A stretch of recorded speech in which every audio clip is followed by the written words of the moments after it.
ഗസാതെരുവിലെ ചോര കണ്ടേ ഞാനും എഴുതട്ടൊരു കണ്ണീർ കാവ്യം.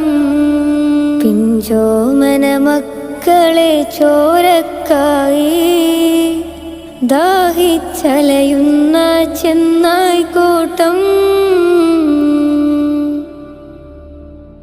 മരിച്ചത് ഞാനല്ല നീയാണ് മുസ്ലിമേ.